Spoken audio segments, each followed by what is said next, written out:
What's going on, YouTube? It's your boy Oscino back with another review, and this time it's a movie review. I, now, this is something I probably, well, not really a movie review. This is more of a series review, and I feel like I should have done this as long as with my music reviews. You should talk about some of these movies or a series or something like that. So, without babbling on, I wanted to talk about She's Gotta Have It. Now, if anybody knows what the series She's Gotta Have It is, a remake from the movie with the same title and directed by Spike Lee. And it takes in this modern era, but anybody that don't know what She's Gotta Have It is about this woman Noah Darling, and it explores her being, how can I say, an open dating relationship with three men. If anybody knows the movies you're talking about, she has these relationships with three men, but they're not their boyfriends, but they're three men that just really likes her, and they kind of want her to be her man, kind of want her to be her boyfriend, and or to be together and all that. So it really explores that. Season 1 really explored the relationships between her, Mars Blackman, Jamie and Greer. And I did the first review on my other channel, The Thoughts of Oscino Fly. You can follow that if you want. But I was going to do a season 2 review, so I thought, why not do it here on my bigger channel? I feel like I have a lot to talk about. Let's start with what I thought about it. She's Gotta Have It. What I liked about it is the cinematography.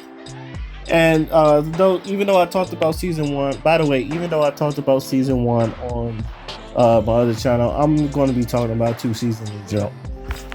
What I liked about it: the cinematography, the character, the Spike Lee, without a doubt, beautiful backgrounds, beautiful cinematography.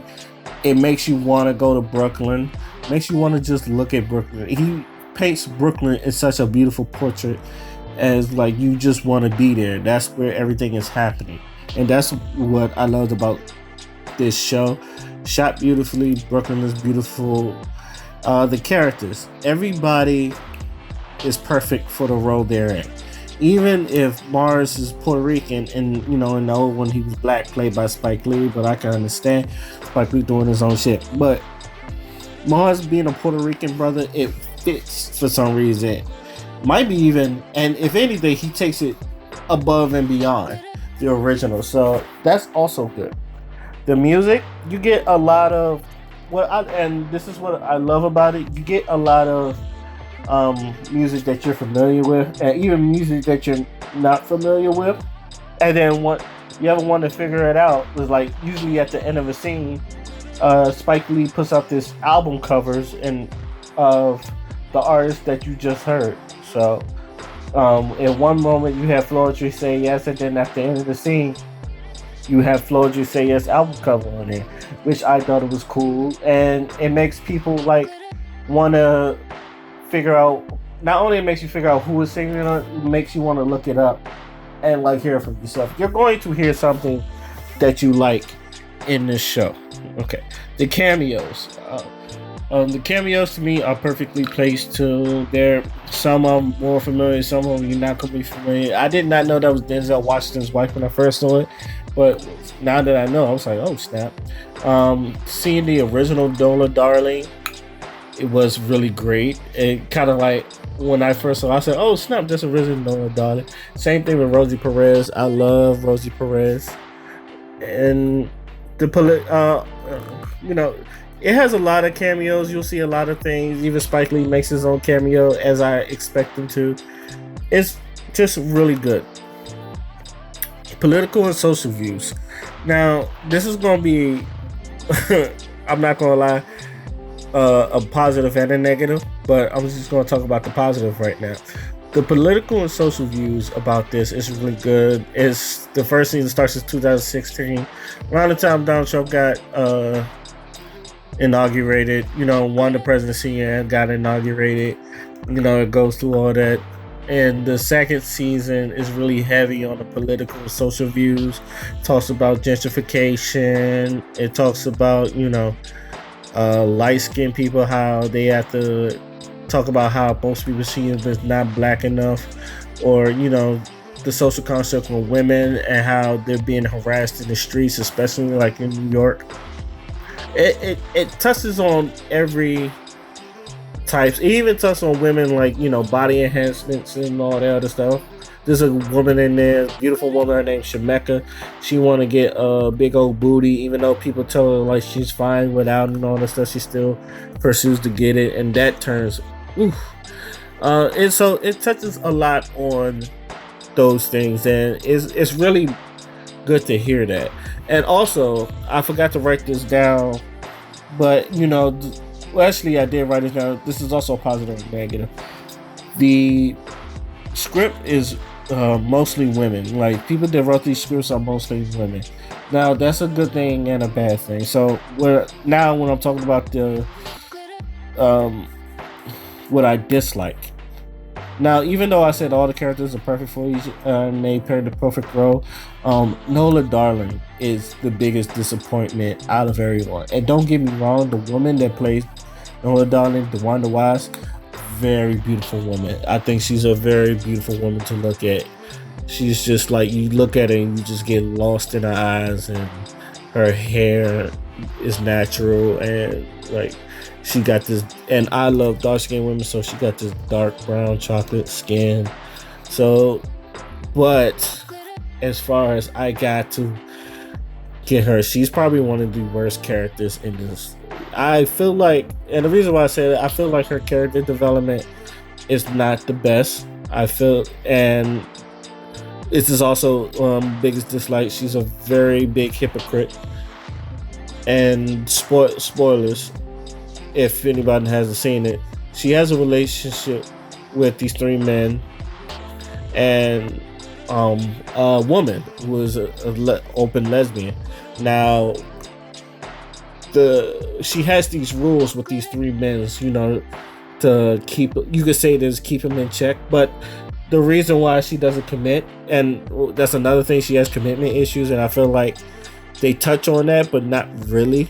And the reason why I say that, because, when the men, they obviously want her, but she doesn't want to be controlled. But when you really watch the show, the men are not really trying to control her. They're trying to, like, play. Never once that I felt like any of the men tried to control her. They helped her out. They looked out for her. When she got harassed in the street, Mars was willing to find a guy and beat him up. And that's another and this is something you'll probably hear me say like more than one time. Nola Darling does not deserve Mars. It's just my personal opinion every time I watch that. Nola Darling does not deserve Mars at all. So with that, she keeps these men, like, with these rules. They follow these rules. They keep them in a box, and like, she doesn't want to be, how she said, I don't want to be controlled, or I don't want to be like tamed or something like that. And yet you're doing the same thing with these men. I can understand if you're you don't want to be controlled yourself, but at the same time you shouldn't be doing the controlling either. This is not as, I don't see it as a men do it too. I just feel like to me, she just want to have her cake and eat it too. Now, the other reason why I called her a hypocrite about that is these men she trying to have these control issues with, or she doesn't want them to control her and all that stuff. But when she gets into this relationship with this woman, everything she doesn't want to, she was talking about not being controlled, or people controlling her. She's talking about all that other stuff, and the woman Opal, that's her name, Opal, she is the one doing the controlling, and like, she has these rules, and and Nola has to follow by him. She has to abide by these rules. It's my way. When if you're in a relationship with me, doing it my way. Now, although she says, "I don't want you to change who you are," you can tell when she does stuff. It's like she likes order, and I don't like chaos. I don't like all that other stuff. But yet, and this is hypocrisy coming from both of them. You're with a woman that she's the wind. She's basically the wind. She goes wherever she wants. She flows. She goes by her own avail and all the other stuff. And you're a person with order. So even though you find her attractive, this you could tell is like your relationship don't really mix like that. And with Nola, if all these dudes, you don't want all these dudes to put you in a box, and yet this woman puts you in a box. Like and the weird part is like she doesn't have a problem with it either. She just follows her around like a lapdog, and then she's like, and if anything, she idolizes her. It's just like, now her being a grown. Now here's the thing about Opal. I don't have a problem with Opal because Opal is a grown woman. She got her own business. She does what she has to do. She likes order. That's fine. But it's Nola. But with Nola, they do seem like oil and vinegar. They don't really seem like two couples that really supposed to be together. It's just two couples that just. It seemed more like a mother-daughter relationship, and you'll see it in like season 2. The first couple episodes is more like a mother-daughter relationship. Even in the first season, where, and this is another hypocrisy part that falls into Nola, where she goes to jail, and instead of calling the 3 dudes, she calls Opal, and Opal even asks, so you didn't want to call none of your men to get you out? And Nola response is, I don't want them to seem like a damsel in distress. And the back of my mind is, so what is Opal? Because Opal's the one that got you out. She's still a knight. She's still a knight in shining armor. It's not no, help me out. She wants you too. So she's also a knight in shining armor. So I felt like that was stupid and very hypocritical, because I don't like it. That like, and also the relationship. I feel like to me this lesbian relationship is kind of forced, because when she went on her dick cleansing,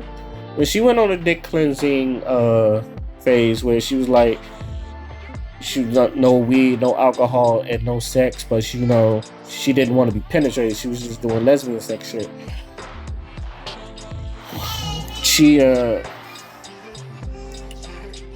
She went with the first woman, that liked her and all that other stuff. I felt like if you're going to have a sex cleanse, that you should, take sex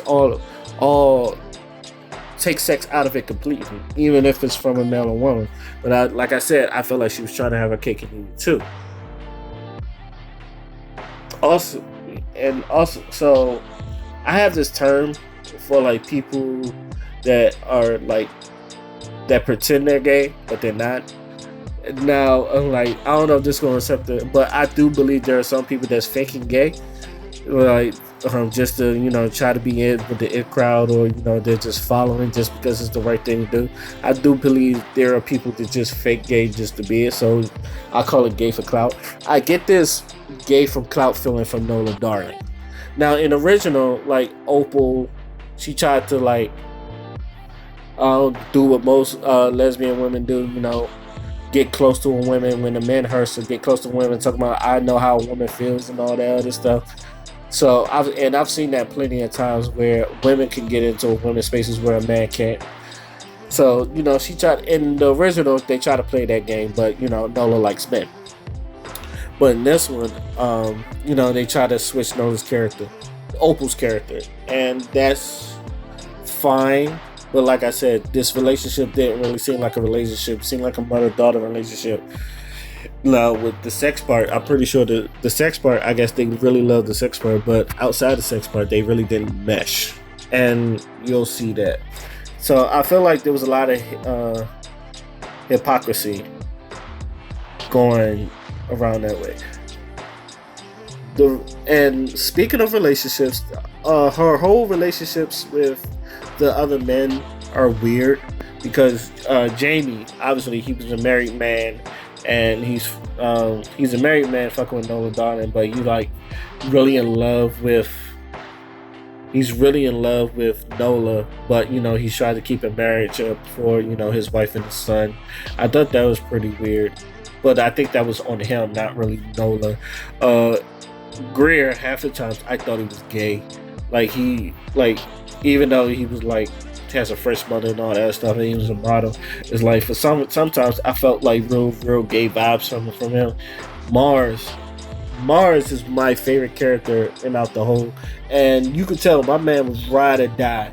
And the reason why I've always said Nolan Darling does not deserve Mars back is because, like, anytime she needed something, like, now don't get me wrong, Jamie has done stuff and Greer has done stuff, but Mars is like when she needed to. She had a gala in the first season, and she needed someone to get her stuff to the little gallery. She called Mars. Mars got a bike with a bunch of stuff in the back so he could carry the pictures, and she was like, oh, when you get there, don't go up there. And he was like, why am I not going up there? And then you invite him to a gala. No, and then she has this like art show and doesn't invite none of the men, especially Mars. It's like, and Mars is like, why am I not invited? How you got me carrying this stuff and not invited? Like Nola was, which is another bad part of Nola, because I felt like she's not only a hypocrite, she's a bad friend. And I feel like I'm all over the place, but another part about Nola being a bad friend is that in the season 2, her friend Clorinda, she got fired. And there's Shemeka's little hustle joint, and I can't remember who it was, but she was selling Shemeka was selling something, and Clorinda, you can tell she's not in the mood. And then they just have this conversation like, oh, you're a hater and all this stuff. It's like she lost her job because of you. And you and you can tell she has no sentimental values and all that. And she doesn't even feel bad that I'm the reason like she lost her job and have to do all that other stuff. And even then, like with her and Clorinda, she's a very bad friend to Clorinda. Other than her losing the job, when she did her I Am Not, and her street harassment and all that stuff, and everybody was loving her street harassment, but no one knew who she was, and she blew up. Once it blew up, and then they found out, oh, my friend, she got mad at Clorinda because her art blew up. Now, she had some reason for it. I thought it was kind of bullshit because when she was talking to Jamie and she was like, I want my art to be seen. And she was like, she was basically saying, I don't want to be dead for everyone to see my art. I want my art to be hanging in museums, to be seen by the likes of Jay-Z's, the Oprahs, the Michelle Obamas, and all that other stuff. And it's, how can I say, like once the one time Clorinda, and this happens in season 2 as well. Anytime where like because her artwork is not 100% or something like that, which is I kind of get as an artist, but you take what you can give, and they got paid, and they paid her and all that other stuff. She still really complained about it and all that other stuff. But along none of that, the writing is really terrible. Sometimes the writing can be really goofy. Sometimes the writing could be against millennials, and it feels like, because even though the writers are women, they're like older women, not really women around the Nola Darling's age, so you kind of like get the look from the old head part. So it's kind of cringy. Some lines are very cringy. Nola Darling says some things that are like cringy. Some of the dialogue can be very cringy. They even the Bamboozle. They have this one line with Bamboozle where the little kid's like light skinned, and they're really bamboozled. There's another scene where Jamie's wife finds out about Nola and she confronts him, and then she's like, they get into this altercation. They don't fight, but they almost come to blows. And like the light skinned girl, I don't know if she's light skinned or white, but she's like, I'm from Brownsville, I'll fuck you up. And then like Nola Darling's like, look, I'm from Fort Greene and I'll fuck you up and all that stuff. Don't catch. And then she calls her a world star hoe and all that other stuff. It was like a lot of weird lines like that. And even I touched on this, Shemeka getting her butt done, and then like she does this little dance, and then all of a sudden her butt explodes. All that other stuff that was really weird. The writing, it could be improved. I don't know if I honestly don't think there should be a season 3. I think they should just end it here because the political part, it got too preachy now, and sometimes like when they go into other stuff, now it's good to learn stuff, but unless I'm watching an educational video, you don't really want to be like preached to or like get a random education lesson like that, unless you do it in a funny way. And the one scene with Mars, they try to do it in a funny way, but at the same time, you can tell it's like Spike Lee wrote this. You can tell like Spike Lee wrote this, and like his demeanor comes out of these characters sometimes. And in conclusion, should you really watch She's Gotta Have It? I would say yes, but you're not gonna like it. Because a lot of reviewers, and I'm not gonna lie, I look at a lot of reviews about She's Gotta Have It. They're mostly women. Some liked it, but a lot of women did not like it. As a man, I think you should watch it, but like I only saw like one guy review it, except for the people on the Grapevine. They had their own opinions about it, and a lot of people didn't really find it. It's the way I see it is, if you're going to watch it, you might struggle to finish it. But if you're like really curious about She's Gotta Have It, you're a fan of Spike Lee, I feel like you should watch it because it's still beautiful to look at. It's, some stories do work. Like you'll like some of the characters like Mars Blackman. So with that, I'm gonna give She's Gotta Have It a 6 out of 10.